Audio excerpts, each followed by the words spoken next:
Hello, chat. How is everybody? I'm glad that you enjoyed your lunch, some kid I found on Google. I'm glad that you enjoyed it. But hello. We will join Hangout, but right now, neither of my parents are actually home, so we can't get stuff unblocked. So until then, I'll just be giving said lesson here. Oh, wait a moment. I almost. Yep. Except we can't. You guys can go to the Hangouts, but um, until then, until my parents get home, I can't go. So for now, I'm going to be here in the real world giving my Emberverse lesson. And I'll just be stuck here for a bit. So yeah, that's just gonna be what's gonna happen today. Okay, but today I actually do have a plan of how I want to teach this on this sheet of paper. I did plan it. I did plan it. It was originally gonna be on Roblox, but again, my parents aren't home, so they can't unblock stuff, so I can't go on Roblox. So you guys can go. I can't though. I can't. But I'll still be giving the lesson as usual. You know, I'll go on whenever I can, of course, but right now I can't. So right now we'll just be full face cam. I'm going to be teaching you about this today.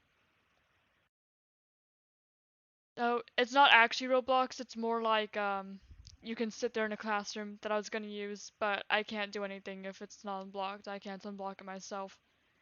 Because basically what they do, uh I don't know. Twitch just hasn't been working for our streams recently. I don't know why. It's not like I'm not trying to. Sometimes it just doesn't connect and it's not cooperating this week for some reason. Hello, Kaden. But yeah, so basically I can't, like what they do is my parents, they'll like block things. Like they'll block Twitch, they'll block Roblox, they'll block Minecraft, they'll block Mumble, they'll block like basically most of the things that you could think of. But YouTube isn't blocked, and so it doesn't block me from streaming. It just I can't go on Roblox or anything because they wanted to prevent us from being like, ooh, that might be why it's not working.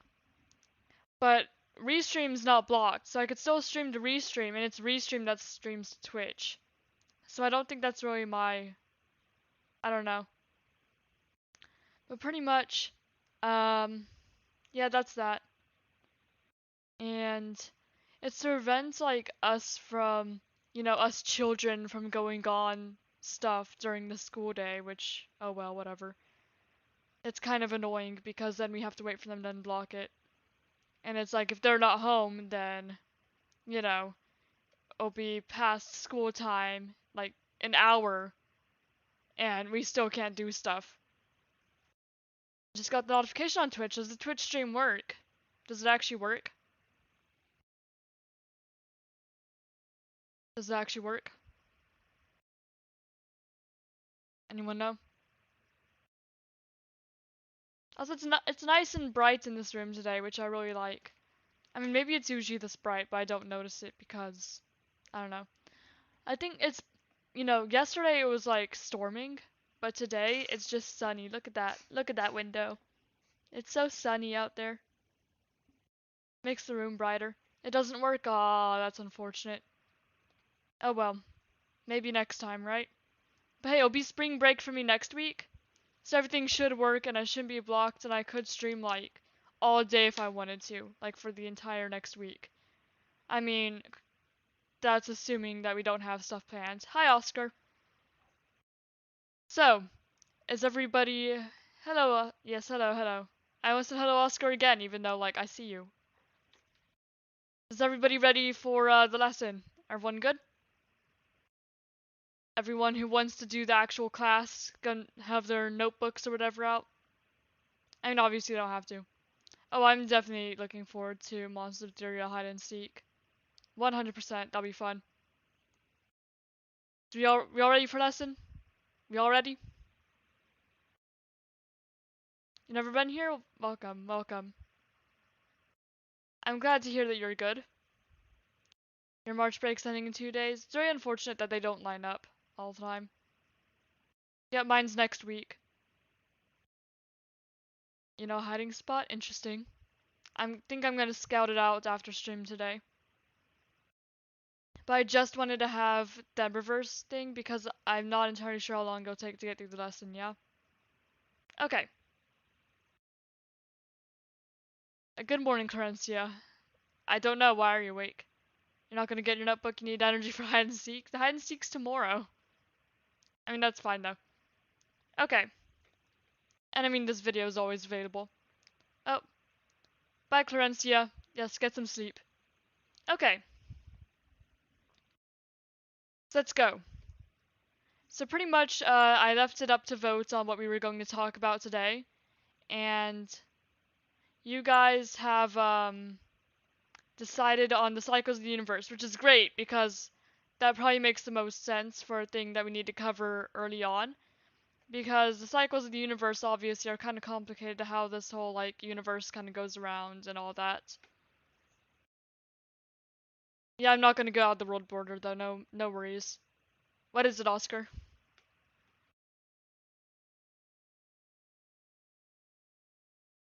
Yeah, you good? I don't really have a good hiding spot, but it's alright. You don't really need a hiding spot at first. I mean, definitely I'm gonna be the one hiding at first. I don't know if we're going to, like, how long the stream is gonna be or whatever. You're English? Cool.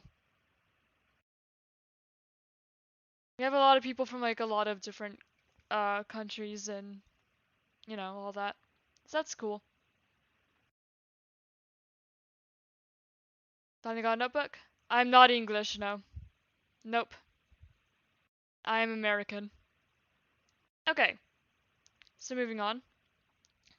In this, of course, like so I'm going to kind of not completely ignore you guys, just kind of hold off on talking to you guys for a moment until I get through what I'm going through, so that way I don't get interrupted a lot. Okay. So yeah, obviously the cycles universe are kind of a very important time. Well, like, time. A very important thing to get across first, like early on, and make sure you kind of understand it. Because it kind of is part of why a lot of the plots are things that they are. So cycles, like I say cycles of the universe, but it's not really the universe, it's more the Emberverse. Because within the Emberverse there could be multiple universes, even though that doesn't really happen until the fourth cycle. But in each cycle, as we kind of talked about last week, it's like usually it will happen when a Vita dies. Like the being of life dies, everybody else dies, cycle restarts. So things like in between cycles may change. So it may be like in this cycle, like there's a whole bunch of like universes going on, and in this cycle it's all about like soul stuff, and in this cycle everybody's a wolf for some reason.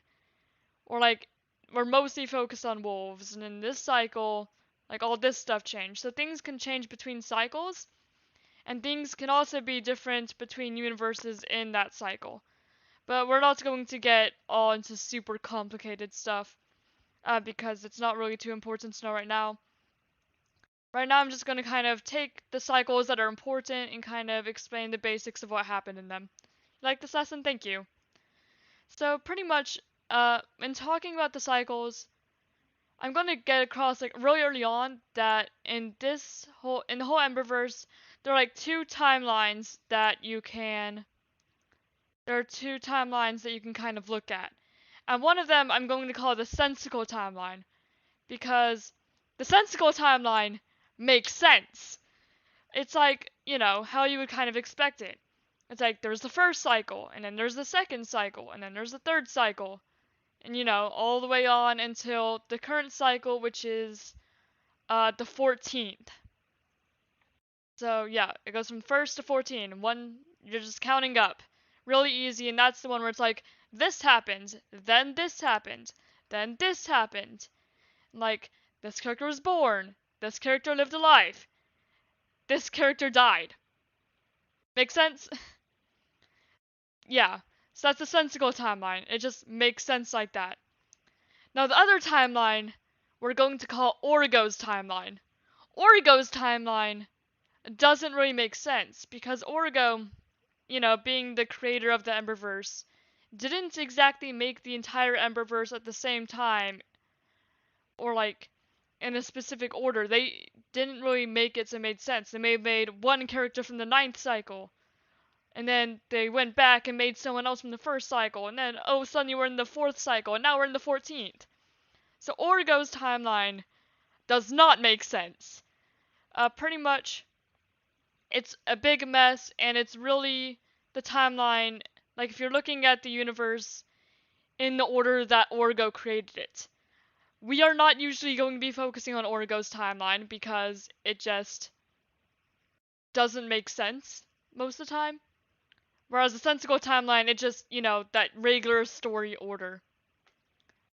So in Orgo's timeline, Orgo hasn't actually, like,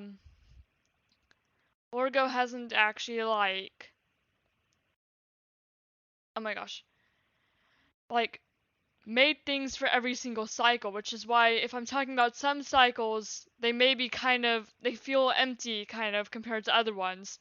It's because theoretically in the Sensical timeline they would exist. There's supposed to be something there.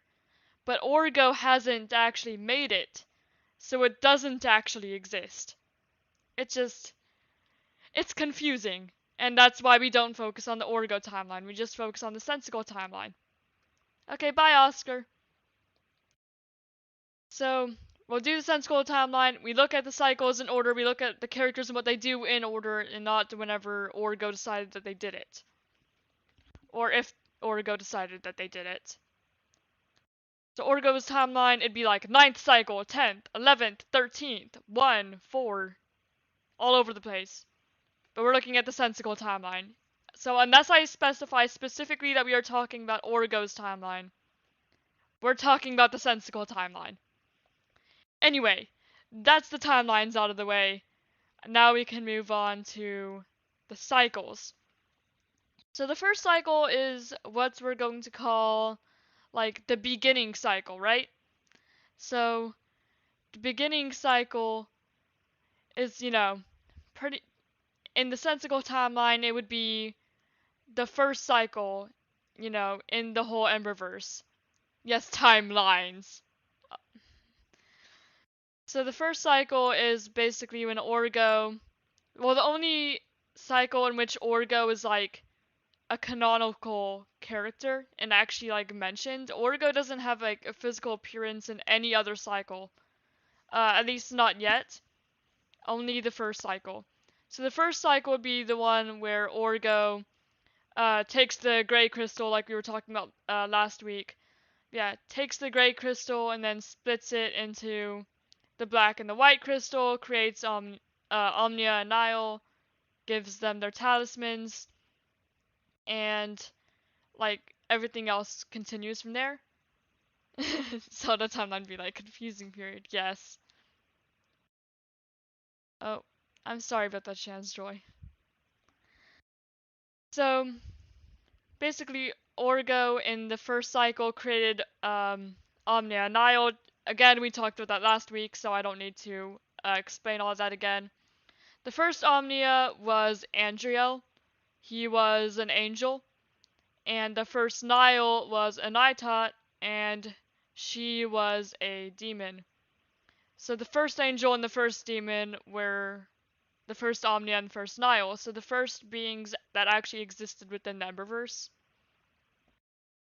And basically from there, Omnia and Nile created all of the other like people who were originally in the first cycle. So in the first cycle, you see a lot of characters that don't actually have like parents. They were just created. And they just kind of came into existence. That's also kind of talking about that. That's where we get to some of the first origins. So we had like the first Vita, and we had the first Mortem. The first Vita, there's no like name for her. She doesn't really have a name. She's just known as Vita. The first Mortem, his name was Shirai, and also not a whole lot to talk about there yet. Not until we start talking about the first Mortem? No, the first Bonum and the first Malum. So, as you may know from last time, Bonum and Malum are the beings of good and evil, and um, they were created by uh, Omnia and Nile, like everyone else, but they were meant to be like the spokespeople of Omnia and Nile. Except, I mean, I guess Ashiel, she was, first Bonum and Malum were also angels and demons because they kind of wanted to choose people that were similar to them. So I'm doing good. Thank you, Sandy Mist. How are you? So yeah, basically, Omnia was an angel, so he chose another angel to be Bonum. And Nile was a demon, so she chose another demon to be, uh, Malum. What's happening? I'm just explaining the Emberverse. It's a lot of lore stuff. I'm talking about lore stuff, basically. So yeah. The first Bonum and Malum are the two that ended up, whenever we get at that point in time, they're the ones that ended up becoming the first Queen of Heaven and King of Hell. Your head hurts already? I'm sorry. You don't have to be here if you don't want. It's a lot of information. So the first Bonum and Malum became the first Queen of Heaven and King of Hell because Shirai, Mortem, he had this big old death realm. Whenever people died, they went there, right? But and like that's basically where they lived after they died. But it was kind of like there was no sort of society there yet. It was kind of uh empty. Not like a lot of people and not a lot of rules. They kind of do whatever they wanted. So Shirai was like, I can't keep bringing everyone who dies here and also try to like rule over the Death Realm. That's a lot of work. So he basically went to Bonum and Malum. I was like, yo, you guys are pretty strong. Why don't like you take all the angels and demons and you just like plop yourself in the Death Realm and you go ahead and like create your own societies there. And they were both like, yeah, sure. So they both made their own societies there, and that's where we have heaven and hell. Fun. Hi, Nick. I'm just explaining my lore. Welcome. So, let's see. Malraz uh, is kind of a very important character that is established at this time as, the first king of hell, king of the demons, whatever you want to refer to it as. Since, basically people who die, they can. Too late? You're fine. They can, like, decide where they want to go, basically. So it's not really. It's different than, like, the Christian version. A lot of this is. Like, obviously, there's some inspiration from it, but it's not really the same. It's not meant to be. It's not meant to, like, depict how religion actually is, obviously. I just kind of am like, let's take this and kind of make our own version of it in the universe. So really, it's not like, oh, you were a bad person, you're going to hell. You're a great person, you're going to heaven. It was more like, hey, you're dead. You can choose to go on that side, or you could choose to go on that side. They have different rules, they have different societies, different laws, different all of this, different people. So you kind of have to make a choice. It's really just kind of like the kings or queens or whatever that kind of establish the reputation. But other than that, neither is necessarily good or nor evil. You could also choose to go to neither, and if you do that, I mean, whatever's not claimed by, you know, either side, that would, I guess, be what would normally be referred to as something like purgatory or whatever.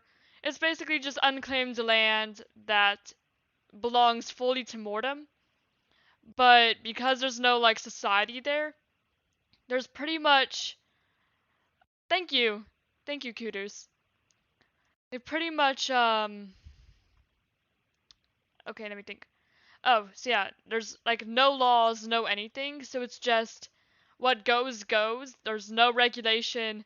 Anything and everything can happen there, And because there's no laws or like society, and it's just like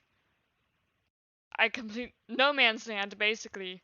Like all sorts of crazy stuff happens there. Very unregulated. It's just may not be the safest place to be. I mean, some people would rather be there than anywhere else, but other than that,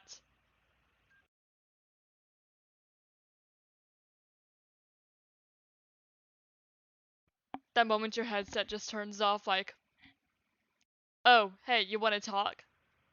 Boy, that was rude. Maybe I should turn on some music so that way. I should have turned on music. I kind of like forgot to though. Yeah, let's go do that. Oh, thank you, Sandy Mist. If you see that's the rule, you can see almost everyone choosing heaven. You have to keep in mind that heaven and hell aren't the same as like it is in say you know, Christianity or how it's usually depicted. They're both just basically societies existing in the death realm. Neither of them are necessarily good or evil. Like none of them are like really great or really terrible. It's just kind of the names it developed because demons act a bit differently in the Emberverse than they do in like, most stories. So in most stories, most religions, demons are awful. In mine, they're kind of just like normal people. Yes, with music too. Yes. Let's get some music. Let's get some music so my headset's not like I'm gonna turn off. There we go. I'll turn that up a little bit. Yay, some nice music in the background. There we go. Okay, continuing on. So, you were doing an E-chain. You were doing an E-chain. Okay. So like I said, Malraz is kind of one of, if not the most important figures to like come out of this. Hi Nicole, welcome back.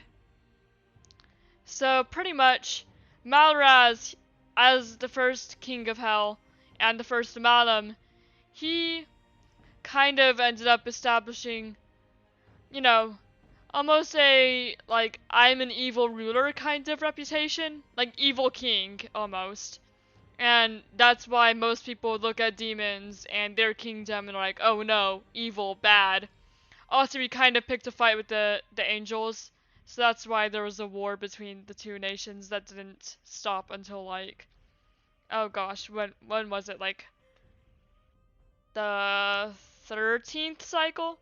Yeah. I'm not gonna make you a teacher, Tyus. You don't know enough about it to be a teacher. But pretty much, Malraz ended up, you know, basically picking fights, and then there was a war that went on for like ever, and then by the time we got to later cycles, they didn't even remember why the war started anymore. They were like, there's a war, we're fighting these guys, don't know why, but we're fighting these guys. So, that happened. Malraz was really good at picking fights with everyone. But eventually, of course, the first Vito was about to die, and Mortem, being the being of death, realized, oh wait, this means that literally everybody is going to die. So, he kind of filled everyone in on the situation, and whenever Malraz heard about it, he was kind of like, yo, I kind of don't want to die. I mean, sometimes it's kind of like that. Sometimes you're like, I don't know. I don't really want to die. That does not sound very fun to me. Let's not die. I mean, I don't know what he had against dying, though. He's kind of like the literal king of one of the places in the death realm, but whatever. So he was like, okay, I want to be immortal. So Malraz had this talisman, which is perhaps one of the most, like, definitely one of the most important talismans in the series, which is the Crown of Bones. Now, the Crown of Bones was, I don't know, literally a crown of bones that, after that was kind of passed down, and it would be the crown that whoever is, like, the king or queen of, hell would wear on their head. But it was originally Malraz's talisman, which meant that, it made him more powerful if he had it. Pretty much. You're not gonna be able to Google that, Tyus. So, Malraz, he kind of went to Mordum, who, as you may also remember from last week, Mordum can see and fully interact with the souls of uh, anyone, really. So, Malraz, in an effort to become immortal, he asked Mordum to take his soul and fuse it with the crown. So Mordum, Mordum and Malraz, they weren't really on bad terms. And Mordum was like, yeah, whatever, what's the worst that can happen, right? So he took Malraz's soul and he fused it with this crown. And that's pretty much that. Malraz, because he was fused with the crown, he didn't have a physical body anymore. He couldn't really move or do anything like that. Couldn't really talk. The dude is literally a crown. The crown is Malraz. So, that happened. And then we don't hear much about like the second or third cycles because kind of referencing Orgo's timeline again, Orgo didn't make those. So we don't have the second or third cycles yet. I mean, obviously you could assume that they exist. What happens in them, who knows? What the specifics are is unknown because Orgo didn't make them yet. But yeah, they existed. So really the next cycle that we look at is the fourth cycle. Okay, bye Sandy Mist. So the fourth cycle is going to be the one that's the most important to you guys. Because the fourth cycle is the cycle that takes all the stories that you guys know and kind of, puts them all in the same place. So fourth cycle is when we start getting different universes inside the Emberverse. So, again, we mostly focus on the demon side of things because they usually do the more interesting stuff.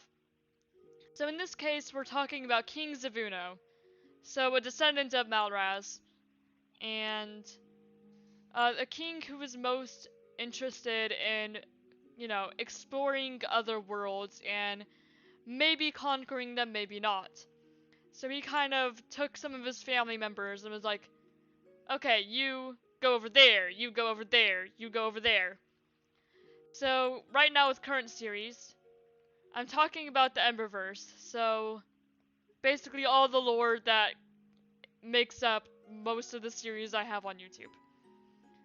So with King Zavuno, right now with him we have two different characters that we could talk about here. One I don't have a series for yet, but she's a character that's already been planned out, already exists.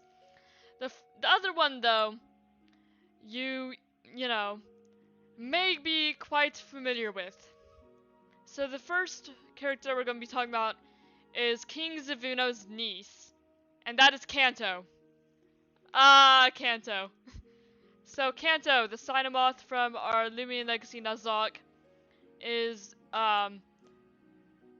also a demon and the niece of the Demon King of the fourth cycle. So Kanto was sent over to the Lumion Legacy Nuzlocke. And what her intentions are, we don't know yet. That series is still in progress. Maybe you should watch. But so far, what we've seen of Kanto is Kanto's like, she's very jealous, and is the one who's like, okay, time to lure people to their deaths. So yeah, Kanto. And then King Zavuno's daughter, so Kanto's cousin, is Zero. So she's like definitely E. Yep. Thank you, Angel. I'm glad it's interesting. So Kanto's cousin and King Zavuno's daughter is Zero. And Zero is if I ever do the World Zero series like I've been planning to, she will be our little demonic princess protagonist over there. So she will hopefully be a fun character to mess with. And, if I ever do that, you'll hear more about her then, and you'll get to see her story if I go over there to World Zero. So basically, King Zavuno, sent his relatives to these different worlds to be kind of like, hey, let's check them out and maybe we can conquer them at some point. But you may be wondering, okay, so you've explained how it connects to Looming Legacy. You've explained how it connects to World Zero. What about SMP proximity? Hey, Ember, if you've done like a lot of story with anything, wouldn't it be SMP proximity? The whole thing that's supposed to be like role-playing story, where does this fit? So, Ember is not actually related to Malraz or any of those demons. Not a relative. Yes, thank you, Angel, thank you. So Ember is not really a relative of, you know, any of the demons that have been established before. She's completely unrelated. But you may have heard, child, oh my gosh. You may have heard that you are distracting me, leave. Leave, be gone, child. Leave! Leave! Boy, I can't continue giving my lesson if you're right there. Because you're just watching me talk to myself in the camera. Go away. Don't worry about that, guys. My brother just decided it'd be a great idea to... Chat's telling you to be gone. But you're just in my room. My brother just... Tyus just walked in my room. So, Ember... If you've watched, SMP... Be gone, the teacher is teaching. Be gone. Okay. So, Ember, you may have heard... Boy. Orange.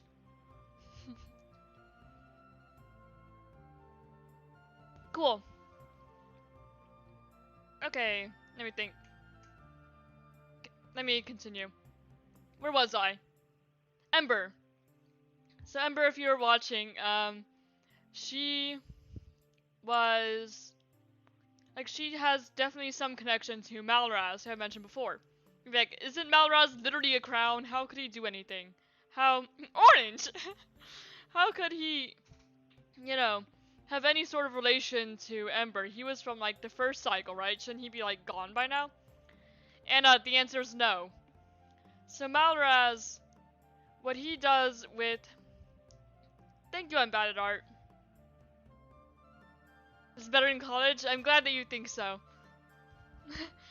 So, pretty much, Malraz, because he was the crown, whoever would wear the crown, he would basically take control of them.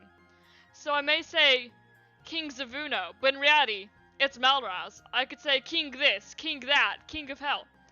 No matter who was in charge there, it was always Malraz. Malraz is the one who's actually in control. Malraz is always the one behind it. But he kind of keeps himself hidden. He doesn't make it obvious because he likes to take whoever he's controlling. Like, he'll take their personalities and he'll work with it. So if there's someone who's like, oh, I want to explore, I want to do stuff, and Malraz will take that and be like, okay, yes, you can explore, you can do stuff. But what if you do it to conquer things? So he kind of takes people and he does what he wants, but he stays close enough to, like, the real person, like the original personality of the person, to where people don't really notice. They just are like, oh, they must just have been corrupted by power. So, yeah. So people don't really suspect that Malraz, like, even still exists. But Malraz, he ended up, as King Zavuno, he ended up, reaching out to Ember and being, he'd save, okay. So he ended up saving Ember's life. Why is there an ad? Boy, so rude. Don't give me a freaking ad for Disney Plus in the middle of my class. So rude. Hashtag Team Orange.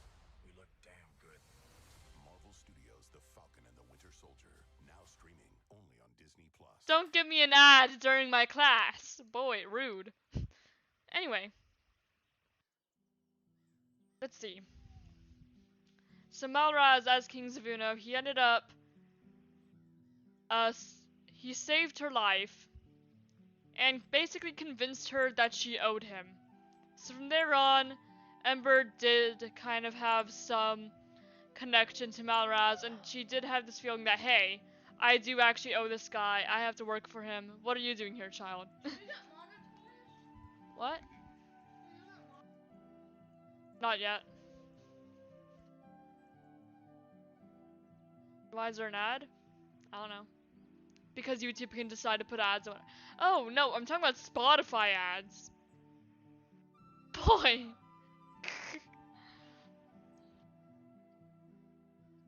Anyway. Let's see. So Malraz, Ember basically feels like she owes him, so she mostly does what he asks her to for the most part. And that's where the connection is there. So Malraz is the one who ended up sending Ember from the original SMP that we had with Nick and Brian to SMP Proximity. And SMP Proximity is kind of... It would be another universe, but it almost exists outside the Emberverse, because SMP Proximity is this kind of weird place where it takes people from whatever universes they may originally come from and kind of places them all in the same area. So like, Ventaler has his complex Everlight lore with all these gods and these giant wars and like 2 souls and all this stuff. But he manages to exist in the same world as Ember, who comes from a world that's like 1 soul, not really any gods, just kind of beings kind of like them. Things like that. And then it'll take Brian, it's like, oh, you're like half zombie, half whatever, some weird creation that has a bunch of ties to emotions and is controlled by them. Yeah, we're gonna pop you in here too. So it's like if you took a bunch of people from a whole bunch of different universes and other lores that would not make sense together, and it forced them all into the same area where like all of their rules change into something different and something that's not quite right, and it forces them all to kind of live by laws of the universe that they are not used to. It's like, oh yeah, there's no gods here. You get like multiple lives or whatever, you could die multiple times, that's fine. Also, hey, want to see what a creeper is? And kind of things like that. Yeah, hide and seek will be fun. So there's that, and that's where Ember and the rest of like the SMP Proximity people kind of come in. And how the 4th cycle ends, not quite determined yet, because it's not quite over, because that is pretty much where all of our, you know, YouTube stuff exists. So until all these YouTube series are over, we don't know how the 4th cycle is gonna end. Now, the next few cycles are kind of like the 2nd and 3rd cycle, where they theoretically exist, but we don't really have much information about them. They're just kind of there. So there's like, you know, kind of, I guess you could say, a time skip, because in Orgo's timeline, those cycles do not exist. In the Sensical timeline, they would. So that's when we get to the 9th cycle. And the ninth cycle I talk about, like, a lot. Because it's the cycle that all my writing mostly comes from. So if I'm talking about most characters that aren't from, like, a YouTube series you're familiar with, you can usually assume that it's from the 9th cycle. So 9th cycle is actually the most in-depth one. It's where we have the most story. And we have, like, so many characters there. So, how I'm going to explain it is kind of a very simplified version of what it is. But basically, it's kind of what we're going to call the Age of Souls. In this part, we have a lot more focus on souls, what their abilities are, what they could do, what happens if we do, like, all this crazy stuff with them. Because the king at that time, because, you know, King Zavuno is dead by then. The king at that time is King Tuzror. And he... I guess technically this cycle would start with him. But he becomes king, but he figures out about Malraz through, like, research and studying, because he's like, you know, something. Hello, Angel. But he's kind of looking at it and it's like, something is really off about all of this. Something just doesn't quite feel right. Can you guys tell, Angel that my Twitch streams just haven't been working recently, and I don't know why. Can you tell him that he could pop over to YouTube? He or her. Let him know. Yeah, Twitch just hasn't been working with me recently. Thank you, some kid I found on Google. There. I'll try and pop the YouTube link in.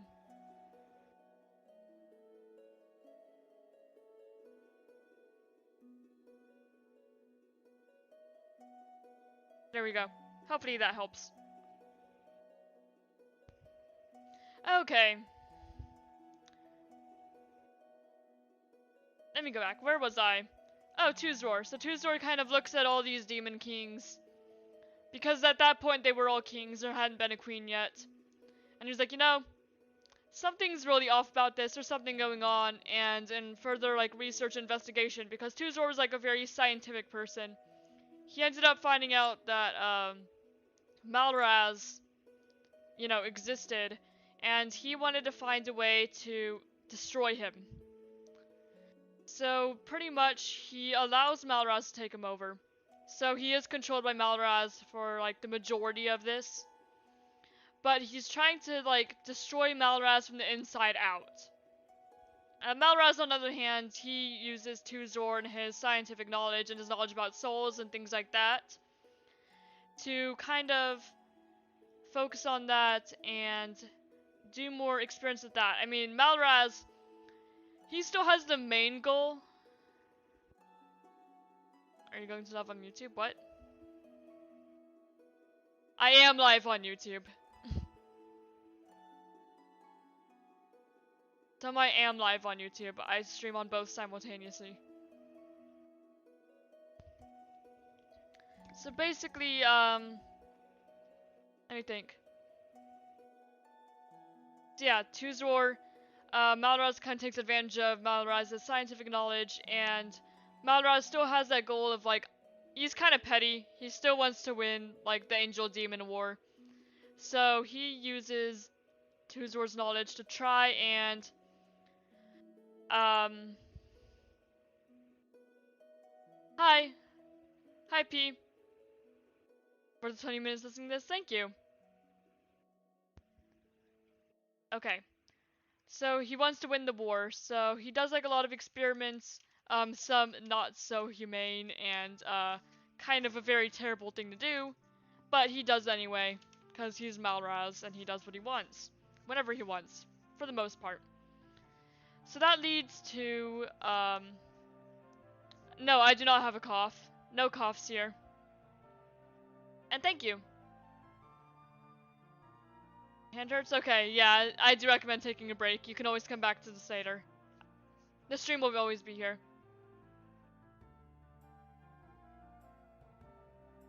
Oh, okay. Interesting. So let's see. Reminds you of Kanto? Yeah, I mean, Kanto is descendant of Malraz,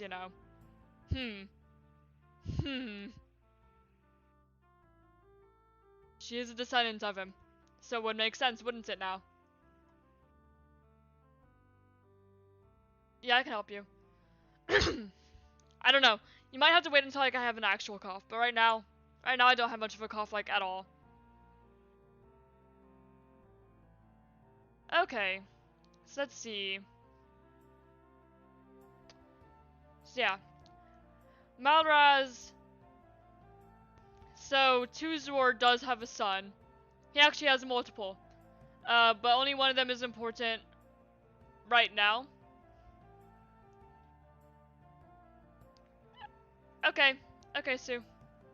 If that's how you pronounce her name. I'm sorry if it's not. Okay. So, let me think.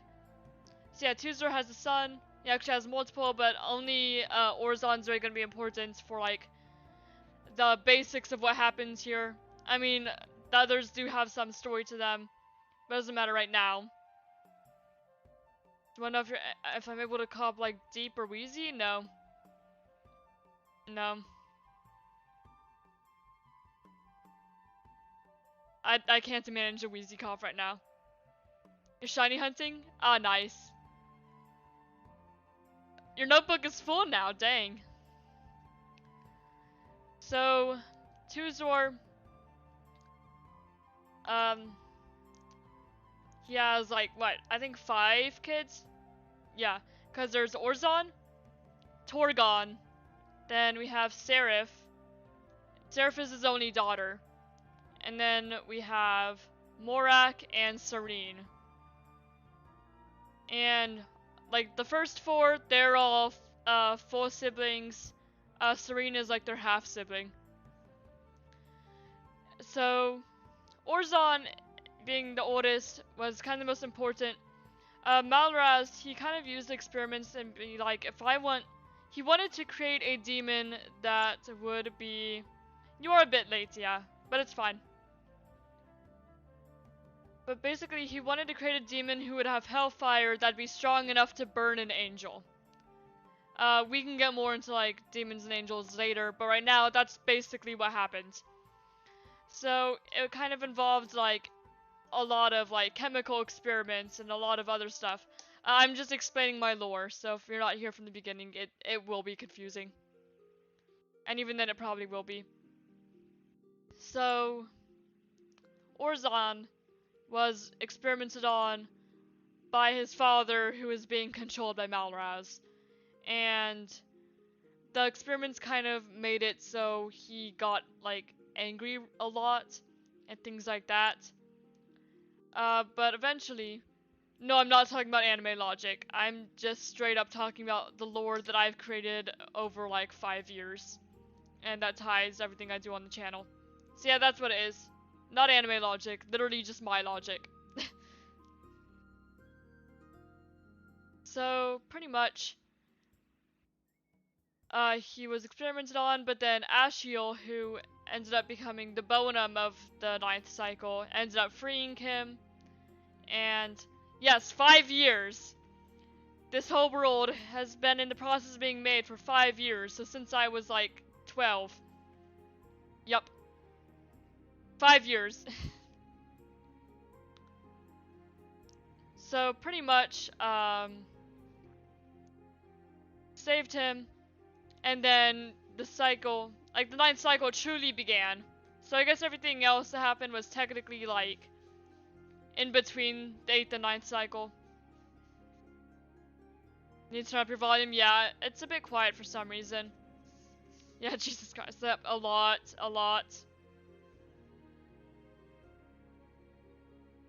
Is Emberverse important in the series? I mean, SMP Proximity, World Zero, and Lumion Legacy are all going to be confirmed series that are tied to this and are related. You don't really have to learn everything about the Emberverse to understand those series, but it helps. Background has too much noise.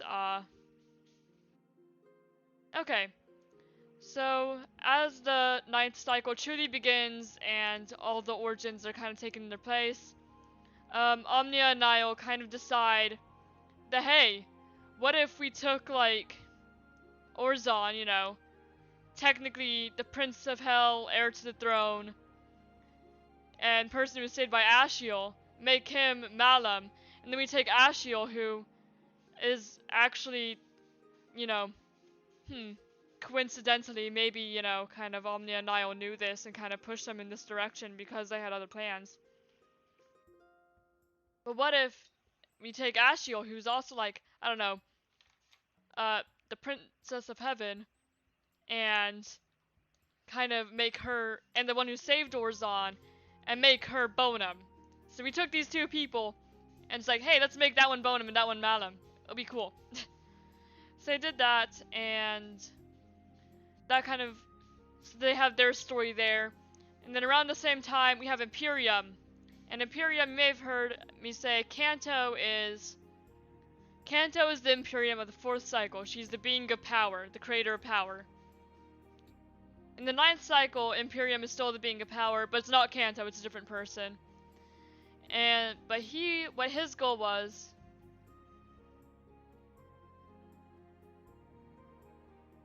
It's very enemy to both of them? We don't usually look at, fairies too much. They're not all too important to the series at the moment. So there's not much relation right now. Interesting. Okay. Kanto is the being of power. That is confirmed. Kanto is Imperium. So, the Imperium of the 9th cycle, what his goal was he wanted to essentially gain Tuzor's attention, which, you know, again, Tuzor is the king of hell, and he was being controlled by Malraz. But he didn't just want to gain his attention, he wanted to end up, like, fighting him and killing him so he could become the king of the demons. Because at that point, people didn't really realize that Tuzor even, like, had kids. Okay, I'm going to turn the volume down because that's a little bit high-pitched for me. But Imperium wanted to kill him and become the king because at that time, people didn't realize that Tuzor had kids since, you know, the 4 kids that he had at the time, because Serene wasn't born until later. But the 4 kids he had at the time were kind of being treated as, like, no more than test subjects. So nobody really kind of realized that, oh wait, those are his kids. But pretty much what ends up happening, if, like, basically there's no clear heir to the throne and somebody kills the king of the demons or the queen of the demons, they end up taking their place, so they take the crown. So Imperium wanted to kill Tuzor and become king. So in order to do that, he kind of did some experiments of his own, because he kind of looked up to Tuzor, you know, who's also another demon known for experiments and all that.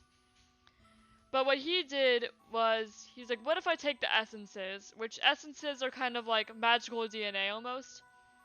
So if you're like, I don't know, it's like if you took DNA of the soul, but not quite. That's also kind of complicated, maybe a lesson for another day. But Imperium wanted to take those essences and use a combination of, like, the science that he knew, because science, of course, in the Emberverse would be quite a bit different than science in the real world. There's different things that work there. But a combination of, like, science and magic, and he combined the, like, essences of 2 other beings, and from that, like, fused it into this new being that had, like, the abilities and the power of the 2 it was made from. Interesting. But Imperium... So he tried doing this, and he did succeed, but in order to collect the essences, he did actually need the help from someone else who would bring them to him. And so he goes over to Orzon, who is, you know, the being of evil right now. And Orzon, being the being of evil, felt like he was almost forced to actually be evil. So even though he wasn't actually a bad person, he kind of felt like he had to do bad things, otherwise Niall would come and, like, strike him down and be like, no, you must follow my orders, because he didn't realize he didn't actually have to. So Imperium was like, hey, want to help me overthrow the king of the demons? And Orzon was like, sure, I guess. So Imperium, because Imperium wasn't stronger than Orzon, so Imperium was like, hey Orzon, why don't you come and get all these essences that I'm not strong enough to get, because there's no way I'm beating Mortem in a fight. That's not happening. So pretty much, Orzon helps Imperium collect all, like, these essences. Imperium takes the essences and creates, like, these fusions. So he creates these creators that are fusions, which is later outlawed, like I discussed last week. But pretty much, one of these fusions was Dusk. It's not the Dusk from the Moonlight Sea, because that's the 4th cycle. The Dusk that he was named after, which is in the 9th cycle. Yep. We're doing alright.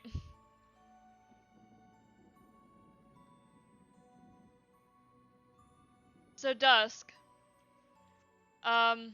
he was originally the being of torture. Yep, stream started over an hour ago. Dusk was originally the being of torture. He kind of was meant to serve as Imperium's weapon, so Imperium could use him in order to kill Malraz. And, obviously Imperium didn't, treat him like a human being. He treated him as a weapon. So if he didn't obey, there were consequences. But, with all that, yes, there's water in this cup. Because hydrate or dihydrate.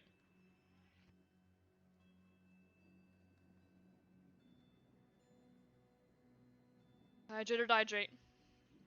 So pretty much, Imperium was basically trying to control Dusk, and then eventually things happened.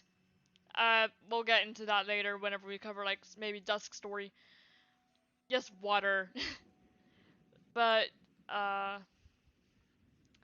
Dusk ended up gaining his freedom eventually.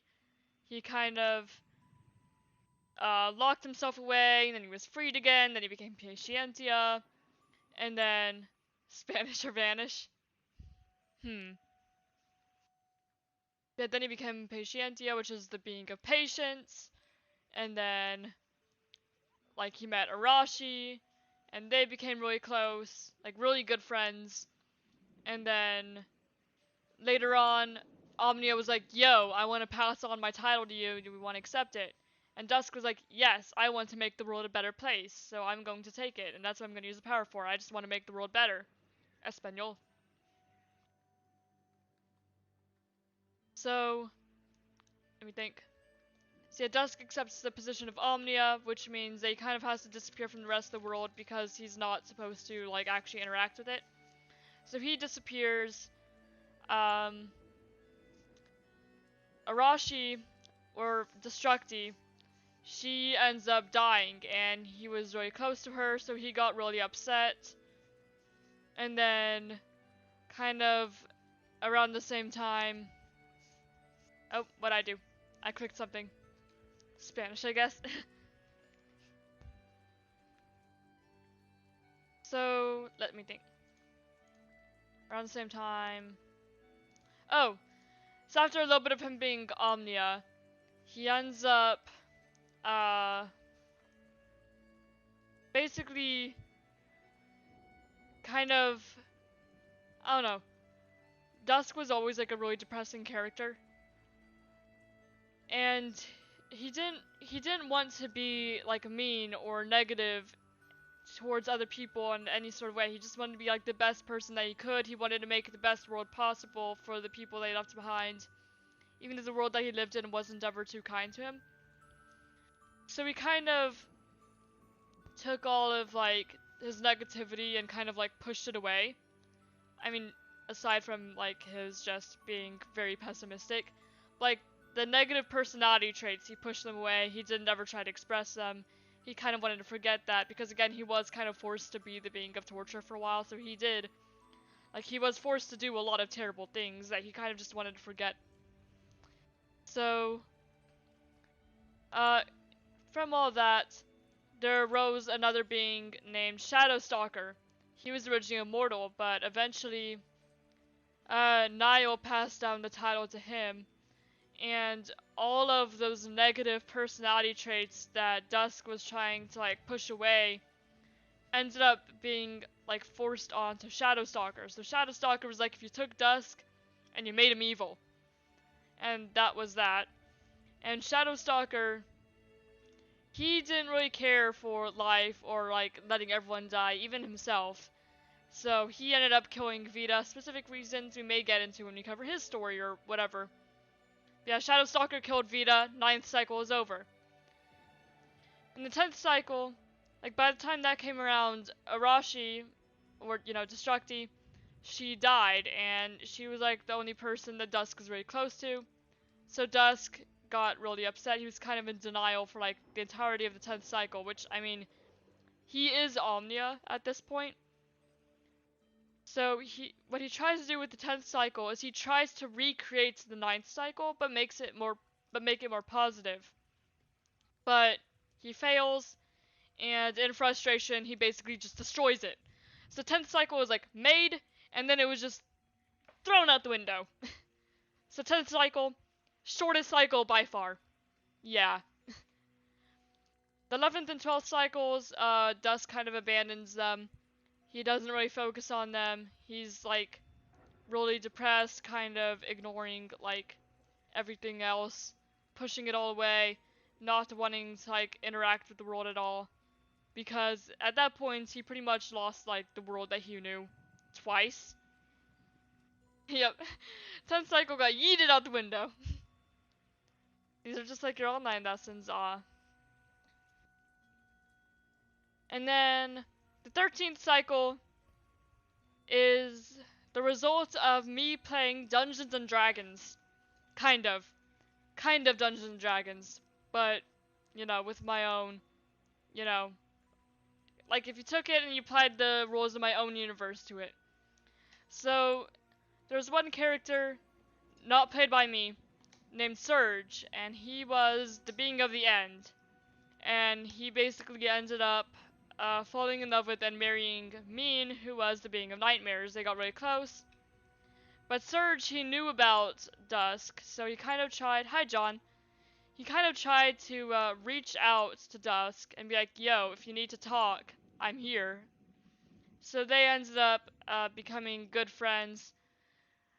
Dusk, you know, got close to them, became good friends to both Surge and Mean, and kind of opened up to them and, you know, felt more at peace a bit.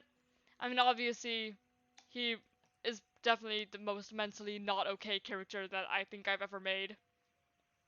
At least at high school or college, and you are here of your own free will, and it's actually, like, something fairly interesting, I would say. So yeah, Dusk becomes close to them, Mean dies, it's very similar to when Dusk lost, Destructi, and Surge gets all upset, but now it's, like, this time, Dusk comforts Surge, so other way around, and kind of calms him, and after some more time passes, um, they end up together, so they become a couple, and that kind of fades into the 14th cycle, and the 14th cycle is the current one, kind of, technically. It's the last one that was actually made and written. And in that one, Surge and Dusk end up getting married. And it's the cycle that's most like the real world. Out of all of them, most realistic. That we have some of the same characters. At that time, Orzon had become, like, taken his place as the king of hell. Because, oh shoot, I forgot about something. Okay, 13th cycle. Need to go back for a moment. Surge, by the way, kills Tuzor. But he killed Tuzor shortly after Tuzor killed Malraz, so that happened. Anyway, so 14th cycle, Orzon becomes the King of Hell, and Ashiel becomes the Queen of Heaven. They did end up becoming close, and around, like, the 9th, 10th cycle, Orzon and Ashiel were married. So, basically, there's no more war. The Demon Angel Wars ended. Ashiel and Orzon, you know, the King of Hell and the Queen of Heaven are married, so it kind of combines both of those two nations into one. So there's peace over there. Surge and Dusk are married in the 14th cycle, except one day Surge basically just leaves Dusk. Like, there's nothing there. There's none of, like, there's, like, no explanation why. It's like, just one moment they were fine, there was no arguments, nothing like that. They were fine, and then one day Surge just left, and was gone. Surge at that point was Niall. So Shadowstalker ended up passing on that to Surge.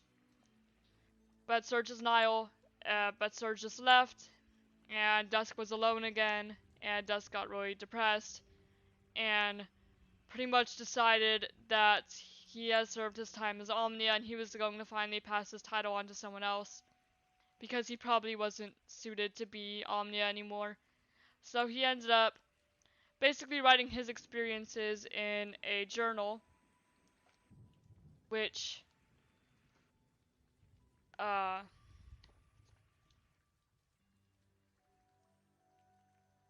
he wrote his experiences in a journal. All of that. And, he basically gave that title, well, he gave the journal to Ashiel before passing on the title of Omnia to her.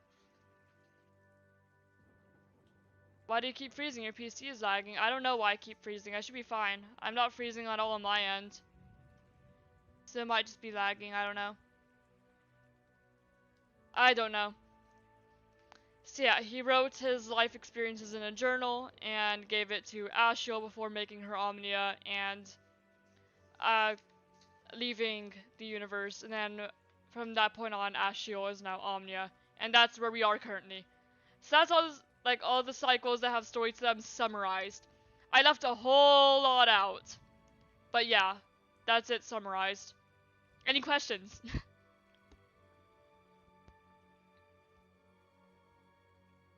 Animating. Yes. Hydrate or dihydrate.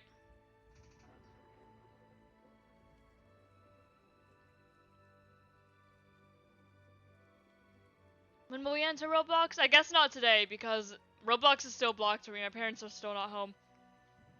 To my knowledge. Yep. Anything else?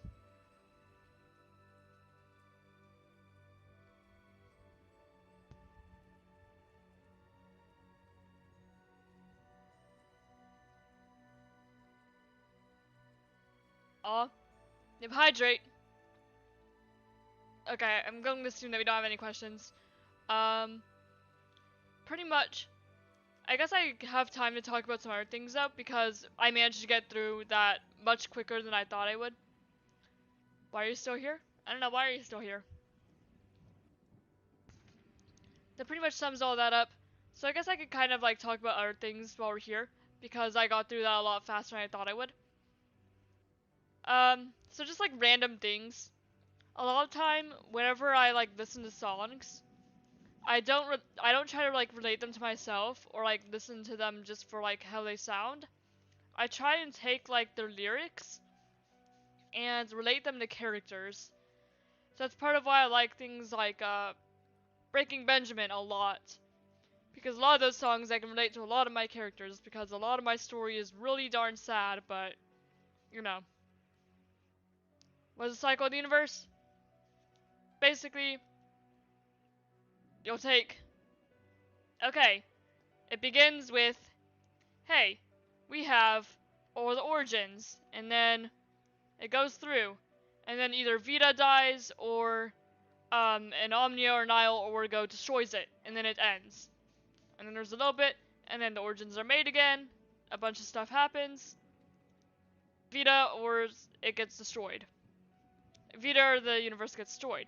And then there's origins, and it happens all over again. Pretty much.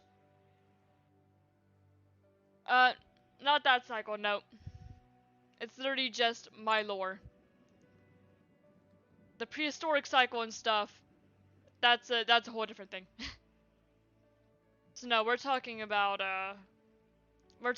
just straight up all the cycles that the universe of the lore goes through. That's it. Yep, that covers it. So I think that would end like this lesson here. So unless we have any more questions, I think I'll probably end stream. And maybe I'll try to, not really a time loop. Very different from a time loop. I'll make a shorter video, of course, explaining it. So no worries there. Hopefully a shorter video. Yep. I'll leave like a few more. Oh, you're fine. We're actually probably going to end this. Yeah, it is long. So we'll probably end this in like a few minutes. Like 3 minutes at 15. So if we have any more questions, I'll answer them. But unless we do, I'll probably end. And then when I can, I'll hop onto Roblox. I might hang out with you guys a bit. Yeah?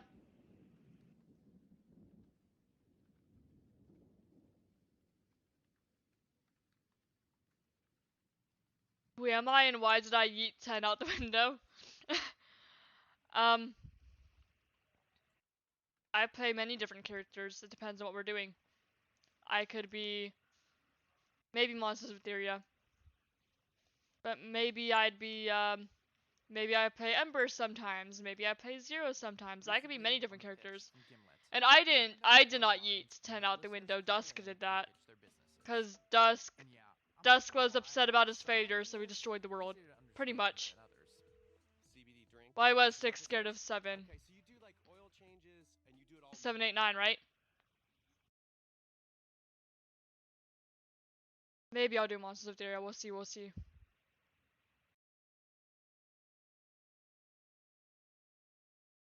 These Monsters of Etheria? Maybe. Maybe. I don't know for sure, though.